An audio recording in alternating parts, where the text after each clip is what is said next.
우리 오늘 많이 오셨네요. 또 우리 청년들 아주 많이 왔습니다. 감사를 드립니다. 우리 옆에 뒤에 분하고 함께 인사하겠습니다.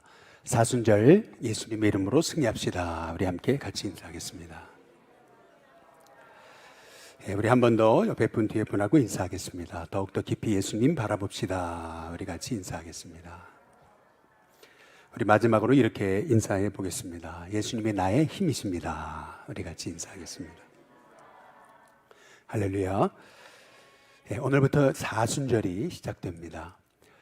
사순절 기간 동안에 우리가 누가복음의 말씀을 필사하고 또 새벽마다 누가복음의 말씀을 묵상하게 되죠.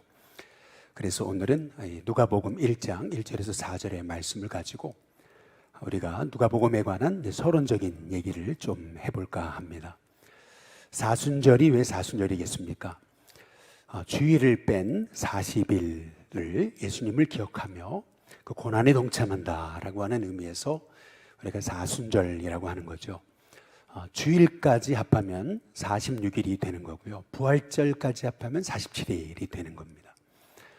이렇게 46일 동안 우리가 사순절을 지키는데 그 첫날을 오늘처럼 이렇게 제수일로 교회는 지켜왔던 거죠. 왜 하필이면 제일까라고 하는 겁니다. 우리가 작년에 가시면류관을 만들고 그 만든 것을 1년 동안 이렇게 집에 우리가 간직해 놨다가 그거를 이제 태웠습니다. 그래서 올리브유와 함께 섞어서 여러분의 이마에다가 이제 십자가를 그려 드리는데요.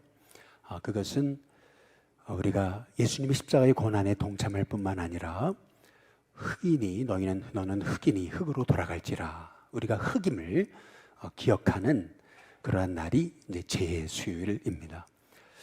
왜 흑일까? 흑은요 이 위에 있으면 안 되죠. 흑은 항상 밑에 사람들에게 밟혀야 됩니다. 또한 흑은 결국 인간은 흑으로 돌아가잖아요. 흑은 죽음을 의미하는 거죠.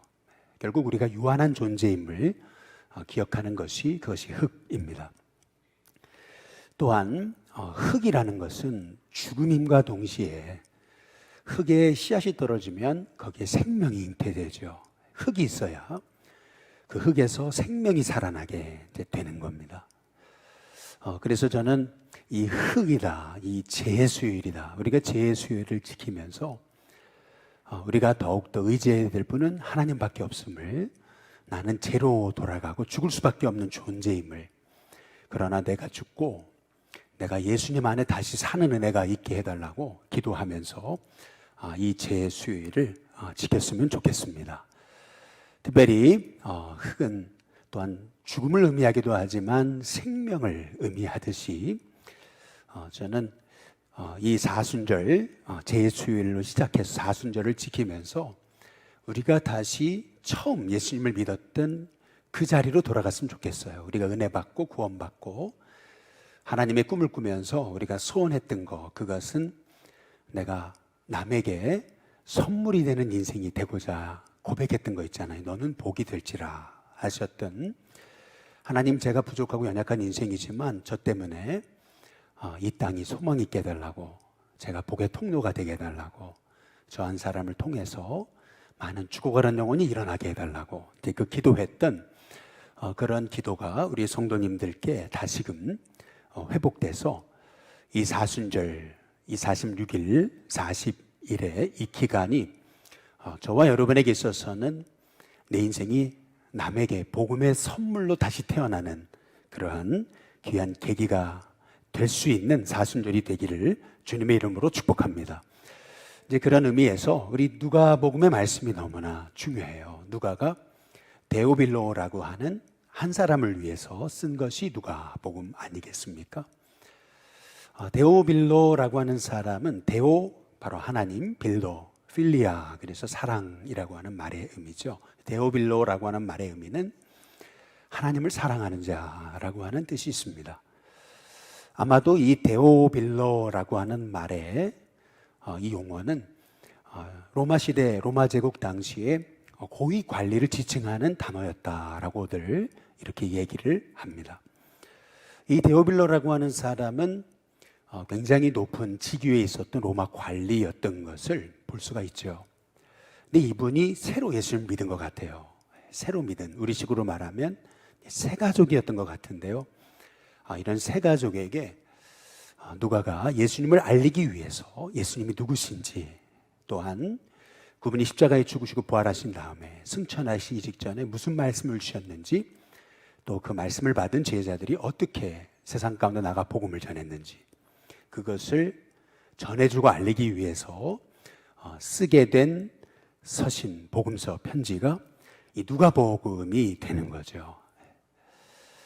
특별히 누가복음 1장에 우리가 4절을 한번 이렇게 보시면은요, 한번 1장 4절에 이는 각하가 알고 있는 바를 더 확실하게 알게 하려 함이로다, 이제 이렇게 말합니다. 여기 알고 있는 바, 각하가 알고 있는 거, 여기 알고 있는 바라고 하는 이 단어에서 카테쿠멘이라고 하는 단어가 나왔습니다. 카테쿠멘. 카테쿠멘이 뭐냐면은 천주교에서는 카테쿠멘을 새로 입교한 성도가 교리를 새로 배워가는 과정을 카테쿠멘이라고 합니다. 전통적으로 교회가 새 가족에게 하나님 말씀을 가르치는 교리 강자, 그것을 카테쿠멘이라고 그렇게 말하는 겁니다. 이 카테쿠멘이라고 하는, 카테쿠마이라고 하는 말에서 우리는 이 누가가 새로 믿은 이 데오빌로라고 하는 로마의 고위 관리직 한 사람에게 예수님이 누구신지 소개하면서 그를 양육하고 하나님의 사람으로 세우기 위해서 이 누가복음을 기록했다라고 하는 것을 우리가 알게 되는 건데요. 이것이 얼마나 귀한 것이냐면은 우리는 뭐 이렇게 집에 가면은 여러분도 그러실 텐데 저희 집에도 볼펜이 얼마나 많은지 몰라요. 안 쓰는 볼펜이 얼마나, 근데 쓸 수 있는 게 많고 또 노트도 쓰다만 거, 또 새 것도 얼마나 많은지 몰라요. 그러니까 우리는 뭐 저도 설교를 이렇게 뭐 컴퓨터로 다 칠 수 있는데 이제 주로 다 손으로 써서 설교문을 작성합니다. 이거는 뭐 그래도 그렇게 많은 수고가 필요하지 않죠. 이제 그러나 로마 당시에 글을 쓰려면은 양피지에다가 이제 글을 썼어야 되는 거잖아요. 이 양피지를 책자화한 이렇게 제본을 뜨게 된 것은 중세 시대입니다. 줄리어스 시저가 참 많은 발견들을 해냈는데 그 중에서 양피지에 쓰여진 것들을 그때는 두루마리였죠. 근데 이거를 책자로 만들려고 했었는데 이제 그건 아이디어였을 뿐이고 실행된 것은 중세 그 수도사들이 양피지를 이제 책자화하게 됐던 거죠. 그러니까 로마 시대 때는 성경이라는 것이 이렇게 다 두루마리였습니다. 두루마리로 돼 있었죠. 두루마리로 됐다라고 하는 말의 의미는 양피지잖아요. 얼마나 비싼지 몰라요. 하나, 양피지 두루마리 하나에다가 글을 쓰다가 실수하면은 어마어마한 돈을 벌여야 되는 겁니다.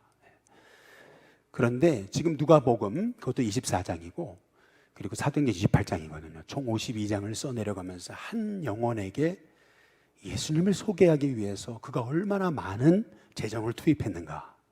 또 그냥 쓸 수가 없잖아요. 쓰다 지울 수가 없잖아요. 쓰다 버릴 수도 없고. 그러니까 얼마나 기도하면서 그렇게 아주 심혈을 기울여서 글을 썼는가라고 하는 사실을 우리가 이 누가복음을 기록한 누가의 모습을 통해서 우리가 살펴보게 되는 거거든요. 여기서 우리는 이 시대에 우리가 해야 될 일을 보게 되는 거예요. 우리가 이제 2월 달부터 태신자를 이제 작정하고 태신자를 품기 시작했잖아요. 여러분, 그렇다면 요즘에는 그냥 말씀 하나도 이렇게 클릭해서 보내는 거 그렇게 수고롭지 않잖아요. 얼마든지 우리가 할 수 있는 말씀의 적용이라고 이렇게 생각합니다. 또 음식 솜씨가 좋은 분들은 또 음식을 해가지고 또 이렇게 반찬도 좀 갖다 주시기도 하고, 또 어떤 분들은 그야말로 이렇게 편지를 쓸 수도 있겠죠.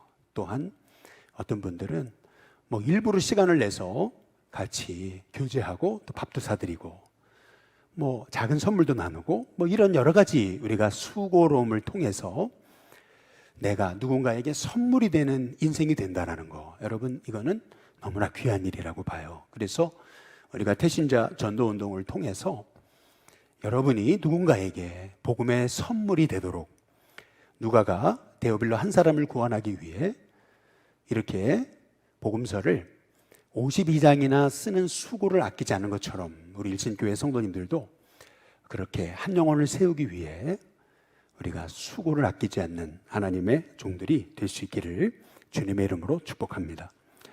어제 장학일 목사님을 만났는데 아주 의미심장한 얘기를 하시더라고요. 뭐라 그러시냐면은 우리가 세상의 소금이라고 그러는데 아니 이웃과 담 쌓고 사는데 어떻게 소금이냐는 거예요. 교회에서 마을 전도 운동을 하려고 이제 거기는 예수 마을 교회잖아요. 그래서 마을 전도 운동을 하려고 교인들을 마을마다 이렇게 마을의 사람들을 이제 불러서 교회에서 마을 전도를 하기 위해서 역할을 다 주고 사람들과 관계를 맺어가 조직을 짜와라 이제 이렇게 했더니요 못하더래요. 왜 못하나 봤더니요 성도라서 그렇대요. 성도. 세상과 성을 쌓더래요. 성도. 세상과 성을 쌓았어요. 세상과 관계를 맺지 않아요. 그러니까 뭐 마을 전도 운동을 하고 싶어도 교인들이 이웃을 모른대요. 동네 사람을 모르는 거예요. 그러니까 마을 전도 운동을 못 하겠더라는 거예요.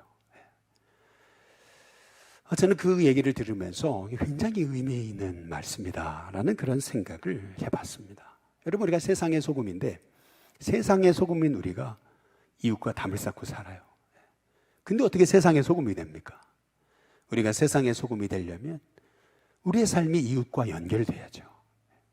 그런 점에서 우리가 이번에 태신자 전도 운동을 통해서 우리의 좀 삶의 체질이 바뀌고 또 관계가 넓어지고 이웃과 쌓아놨던 담을 무너뜨리고 그리고 진정한 이웃을 향한 빛과 소금이 되는 저와 여러분이 될 수 있기를 주님의 이름으로 축복합니다.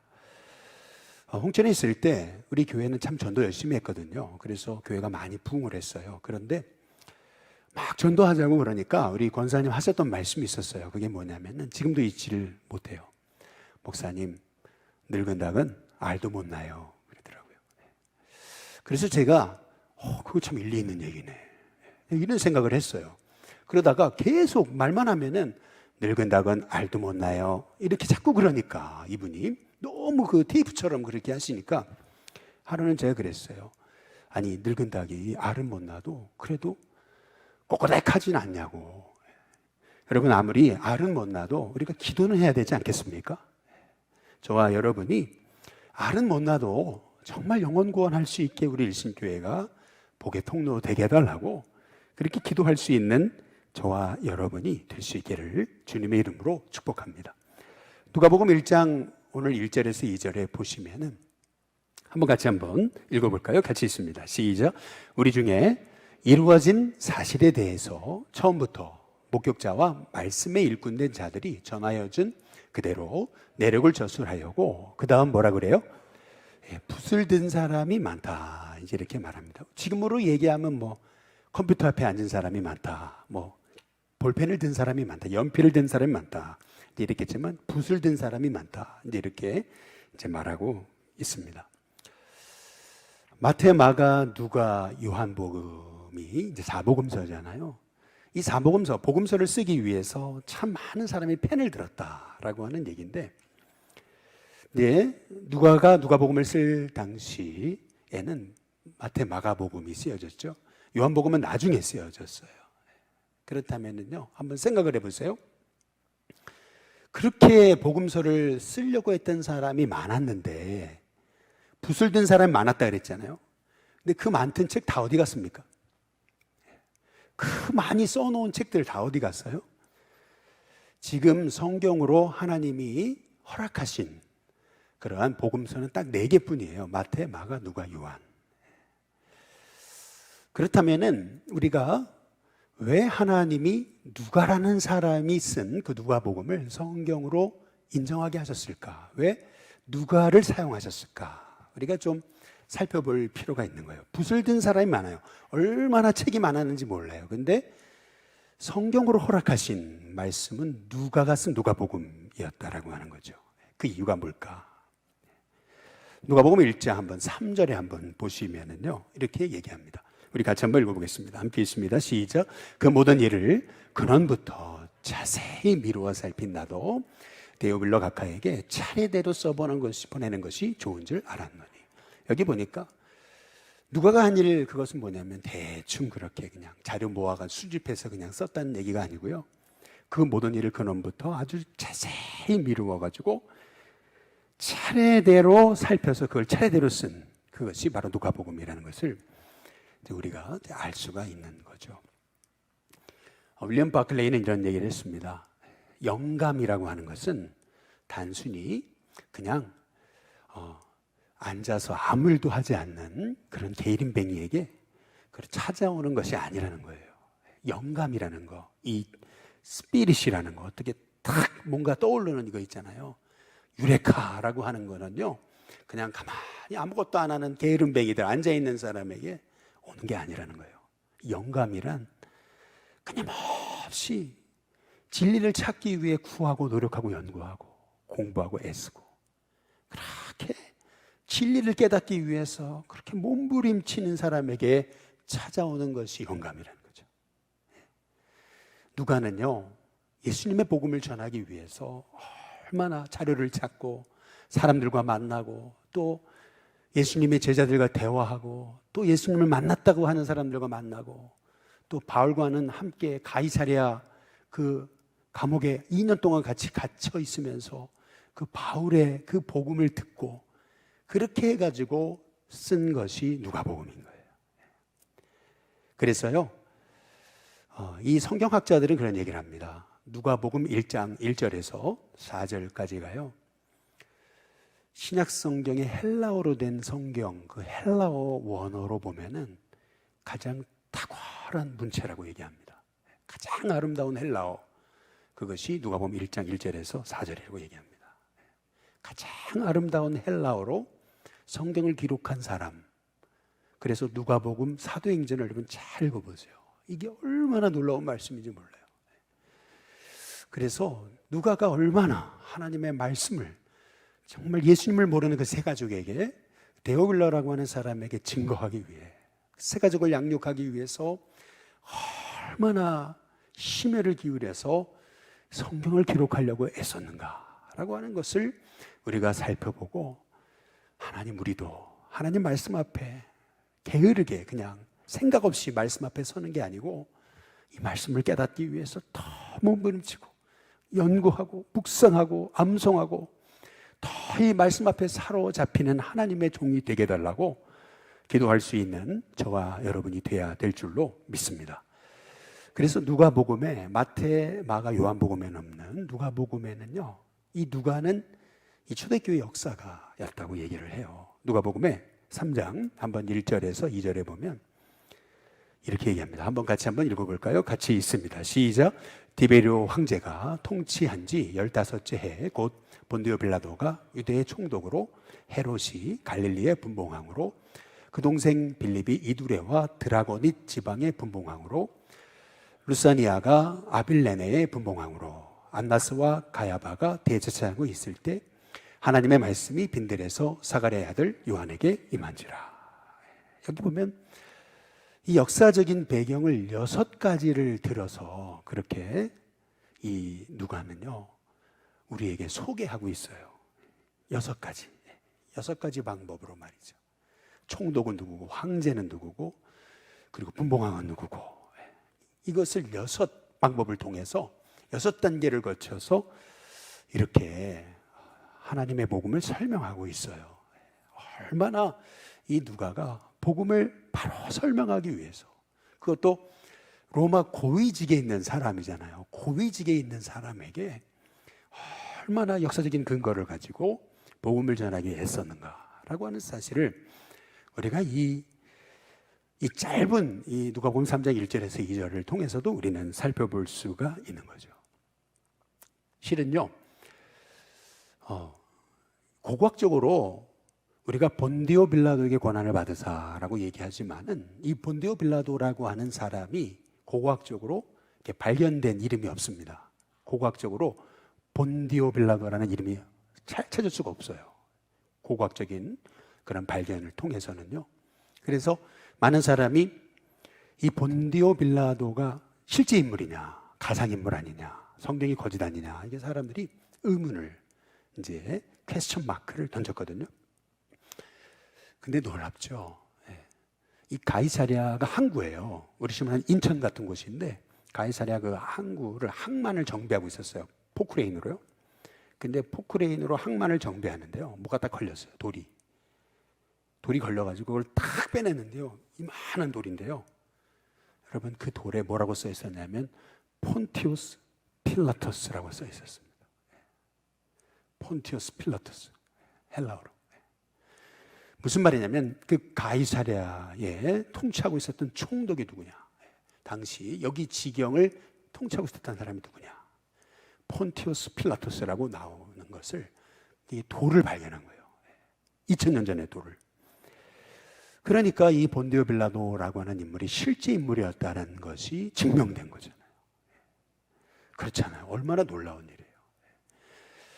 일이에요. 우리는 이 누가가 한 사람의 영혼을 구원하기 위해서 얼마나 정말 힘을 기울여서 말씀을 기록하기 위해 엎드렸는가, 노력했는가, 하나님 주신 그 영감을 받기 위해 노력했는가. 여러분, 그것을 우리가 주목할 필요가 있습니다.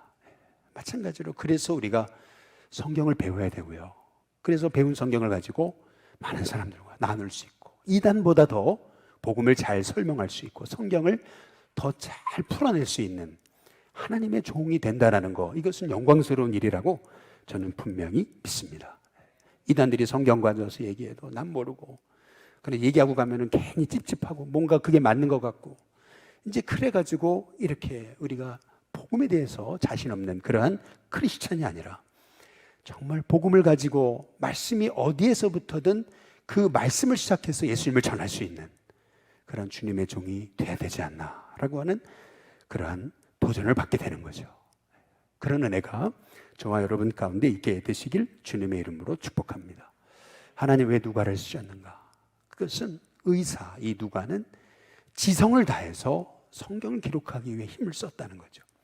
뿐만 아니라 왜 하나님이 누가라는 사람을 사용하셨을까? 누가가 기록한 이 누가복음을 통해서 예수님을 알리시고자 그걸 성경으로 인정받게 하셨을까? 그것은 그의 인격 때문이었던 거죠.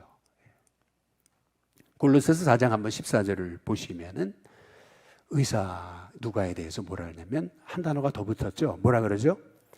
사랑받는 의사 누가라고 얘기합니다. 사랑받는.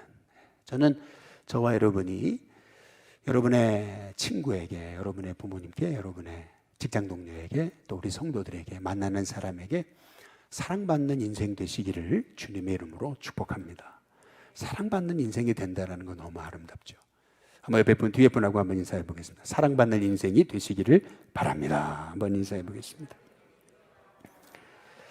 여러분, 이게 뭐 당연한 얘기 같이 보여도요, 이 골로새서를 보세요. 누구 앞에도 사랑받는 의사 누가라고 표현하는 사람 없어요. 누가뿐이에요. 의도적으로 누가는 그렇게 사랑받는 사람이었다는 것을 그렇게 얘기하고 있는 거잖아요. 사랑받는 의사 누가다. 그렇죠? 또 디모데후서 4장 10절과 11절에 보면 이렇게 얘기를 하죠. 한번 같이 한번 읽어보겠습니다. 함께 있습니다. 시작. 데마는 이 세상을 사랑하여 나를 버리고 데살로니가 가버려서 세상을 좋아서 데마는 주님 곁을 떠났어요. 또 그레스게는 갈라디아로 가고 디도는 달마디아로 갔고, 그 다음에 11절 같이 있습니다. 시작. 누가만 나와 함께 있느니라. 내가 올 때에 마가를 데리고 오라. 그가 나의 일에 유익하니라. 여기 잘 보세요. 데마도 떠나고 다 떠났어요. 그런데 누구만 나와 함께 있어요? 누가만.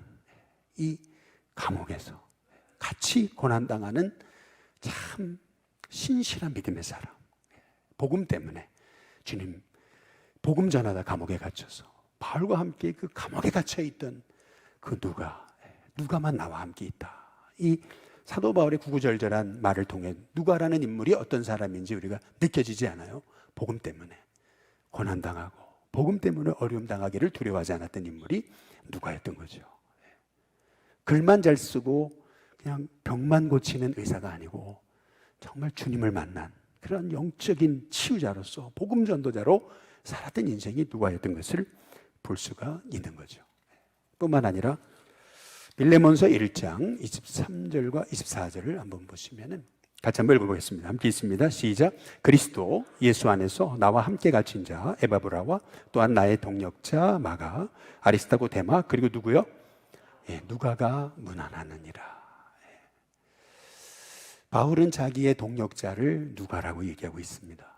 저는 우리 일신교회 성도님들이 여러분이 우리 청년들이 있으니까 젊은이부의 누군가의 동력자, 또 여러분이 속해 누군가의 동력자, 또 누군가 교사의 동력자, 또 목회자의 동력자, 이윤동기 목사의 동력자, 또 여러분이 속한 공동체의 동력자, 나의 동력자다. 그렇게 참 인정받는 주님의 인격을 가진 하나님의 종이 되시길 주님의 이름으로 축복합니다. 누군가가 여러분에게 쟤는 내 동력자야. 여러분 그렇게 얘기할 수 있다면 참 그런 사람으로 인정받는다는 것은 참 인생을 잘 살았다는 얘기 아니겠어요? 저도 이렇게 여러분이 잘 사는 우리 성도들 되셨으면 좋겠습니다. 저분이 내 동력자라고, 기도의 동력자라고, 전도의 동력자라고, 복음의 동력자라고. 참 멋진 말 아니겠어요? 근데 왜 제가 성경을 쓴 누가의 인격이 중요하다라고 말씀드린 이유는 뭐냐면은 여러분 글은요 그 사람을 반영하는 거예요. 이게 무슨 말이냐면 로마 시대의 최고의 변호사라고 얘기하는 키케로라고 하는 사람은요 지방에서 이름 없는 사람이었어요. 집안 배경도 별로였어요. 그러다가 굉장히 언변술이 좋고 그래서 로마에서 인정받는 최고의 변호사가 된 거죠. 그러다 보니까 저 지방 출신이 서울 그 한복판에 올라와서 최고 변호사로, 예를 들면 김앤장 모든 그 대표 변호사가 되려면은 이 사람이요 보통 말솜씨 가지고는 안 되고 또 때로는 남을 공격하기도 해야 되고 아주 시니컬하게도 해야 되고 그런 거 아니겠어요? 그래서 여기 키케로는 굉장히 글이 감정적입니다. 굉장히 감정적이기도 하고 그렇습니다. 그런데 줄리어스 시저는 그렇지 않아요. 줄리어스 시저는 명문가 출신이었습니다. 막 부자는 아니었어도 굉장히 명문가였어요. 그렇기 때문에 그가 쓴 갈리아 전쟁기나 이런 걸 보시게 되면 굉장히 그의 글이 두서없이 쓴 게 아니고요. 또 자기 감정을 드러내지 않고요. 굉장히 절제해서 사실만을 언급한다고 그래요. 이것이 의미하는 것은 뭐냐면은 글을 보면 그 사람을 알 수 있는 거거든요. 마찬가지로 누가가요. 누가복음을 쓰는데 가장 최고의 헬라어를 썼다는 얘기는 뭐냐면 당시에 굉장한 지성인이었던 것을 볼 수가 있습니다. 지성인이었고 그런데 누가가 기록한 누가복음에 보면은 예수님의 나심을 그렇게 보고 기뻐했던 사람들 누구냐면 안나 같은 사람들 60세, 60년 동안 과부였던 자 그렇지 않아요? 목자는요 당시에 가장 못 사는 사람들이었거든요. 이 누가복음 안에 선한 사마리아의 비유가 누가복음에 나오잖아요. 이 누가복음에만요 나오는 것들이 너무 많아요. 그게 뭐냐면 가난한 자, 소외된 자, 병든 자에게 관심이 있었어요. 그만큼 이 누가라는 사람의 인격을 볼 수 있는 거죠. 그렇다고 본다면 이 누가를 통해서 하나님이 성경을 쓰게 하시고 누가가 기록한 성경을 이 신약 성경 27권 안에 들어오게 하신 거. 여러분 이것은 우연이 아니죠. 저와 여러분이 이러한 누가와 같은 그러한 주님이 쓰시는 그런 인격의 사람이 될 수 있게 되기를 주님의 이름으로 축복합니다. 더 마음을 넓히고 더 영혼을 사랑하고 더 가난한 자, 병든 자에 관심 있고 또 주님의 긍휼을 가지고 영혼을 품을 수 있는 그런 하나님의 종들이 되시길 주님의 이름으로 축복합니다. 마지막으로 그럼에도 불구하고 그의 지성, 그의 인격만으로는 누가가 쓴 이 복음이 성경 안에 들어올 수 없는 거예요. 이 누가가 쓴 복음인 이유 그것은 뭐냐면은 누가복음 1장 2절에서 3절에 보면은 이런 말씀이 있습니다. 처음부터라고 얘기했죠. 목격자와 말씀의 일꾼된 자들이 전하여 준 그대로 내력을 저술하려고 붓을 든 사람이 많은지라. 그 모든 일을 그 다음 뭐예요? 근원부터 자세히 미뤄 살핀 나도 데아빌로 각화에게 차례대로 써보내는 것이 좋은 줄 알았느니. 여기 처음부터 근원부터라고 하는 말의 헬라어 단어는 아노덴이라고 그래요. 근데 아노덴이라고 하는 말은요, 요한복음의 3장 31절, 19장 11절에 보면은요, 이 똑같은 단어가 어떻게 쓰였냐면 위로부터라고 번역이 되어 있어요. 그러니까 다시 말하면 위로부터. 결국에는요, 위로부터 주시는 성령의 은혜 없이는 내가 아무리 열심히 하고 내가 아무리 열심히 쓰고 열심히 노력해도 그것은 내 얘기일 뿐이에요. 성령의 감동이 필요한 거예요. 성령의 감동으로 누가가 이 성경을 기록할 수 있었기 때문에 그것이 성경인 거예요. 마찬가지죠. 우리 인생도 짧은 인생이지만 우리 인생이 세상에 정말 복음의 영향력을 미치는 주님의 종이 되려면요, 내 힘만 가지고는 안 돼요. 위로부터 주시는 하나님의 은혜가 필요한 거죠. 이번에 사순절 우리 일신교회 성도님들이 꼭 구했으면 좋은 것은 위로부터 주시는 하나님 은혜입니다. 위로부터 주시는 성령의 은혜, 위로부터 주시는 그 성령의 그 능력, 그 임재하심. 여러분, 그것을 사모할 수 있는 이 사순절이 될 수 있기를 주님의 이름으로 축복합니다. 정말 위로부터 능력을 바라보고 위로부터 주신 은혜 바라보고 주 예수님 그 위를 바라본다면 우리가 주제를 예수는 나의 힘이요, 한번 따라해 보겠습니다. 예수는 나의 힘이요. 여러분, 예수는 나의 힘이요. 여러분, 이것이 저와 여러분의 고백이 될 수 있을 줄로 믿습니다. 이 말씀만 드리고 마치겠습니다. 맷돌은 위에 돌 아래 돌이 연결돼서, 그리고 손잡이가 있어가지고 돌리고 거기다가 이제 곡식을 넣어서 갈죠. 그렇죠? 이게 맷돌이잖아요. 그런데 윗돌과 아랫돌, 이게 굉장히 무겁잖아요. 이거를 돌리려면 맷돌 손잡이가 있어야 되는데 그 맷돌 손잡이를 뭐라 그러죠? 어처구니라고 합니다. 그래서 어처구니가 없다라고 하는 말이 거기서 나왔다 그러죠. 어처구니가 없으면 못 돌려요. 어처구니가 없어. 못 돌려요. 그 맷돌 어떻게 돌려요? 그렇죠? 왜 어처구니가 없다.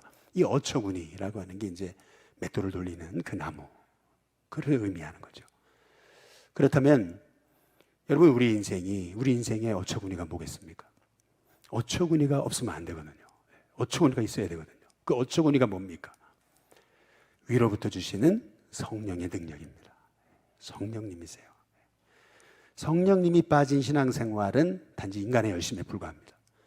성령의 은혜가 빠진 신앙생활은 결국 다 인간적인 판단으로 계산할 수밖에 없습니다. 그러니까 더 멀리 있는 하나님의 계획을 못 보는 거죠. 여러분, 우리에게 필요한 것은요, 이 사순절, 뭐니 해도 사순절 필요한 것은요, 십자가 부활의 주님 바라보면서 성령의 능력을 힘입는 겁니다. 위로부터 주시는 은혜, 위로부터 주시는 능력, 위로부터 주시는 지혜, 위로부터 주시는 힘, 위로부터 주시는 능력을 우리가 힘 입을 때 이 40일, 46일, 부활절을 포함해 47일, 이 기간이요, 저와 여러분에게는요, 성령님이 여러분을 이끌어 가시는 47일, 46일, 이 사순절이 되게 될 줄로 믿습니다. 정말 이번 사순절을 통해 위로부터 내게 은혜 달라고, 위로부터 주시는 성령의 은혜로 채워지게 달라고, 십자가 부활의 주님 붙들고 나가다가 내 힘을 뛰어넘고 내 환경과 상황을 뛰어넘는 위로부터 주시는 하나님의 은혜가 있게 달라고. 맷돌을 돌리려는데 어처구니가 없어요. 마찬가지죠. 주님께 쓰임 받으려고 그런다고 하면서도 성령을 의지하잖아요. 그러니까 넘어지잖아요. 성령이 있어야 됩니다. 성령을 의지해야 됩니다. 위로부터 주시는 그 성령을 의지하면서 저와 여러분의 사순절이 정말 예수님을 끊임없이 바라볼 수 있는, 위를 바라볼 수 있는, 위로부터 주시는 은혜를 바라보게끔 끊임없이 위를 바라보는, 그래서 위로부터 주시는 능력을 힘입는 저와 여러분이 될 수 있기를 주님의 이름으로 축복합니다. 우리 시간 같이 우리 찬송가 228장 우리 함께 1절과 4절 같이 부르고요. 이제 우리 같이 성찬을 받으시겠습니다.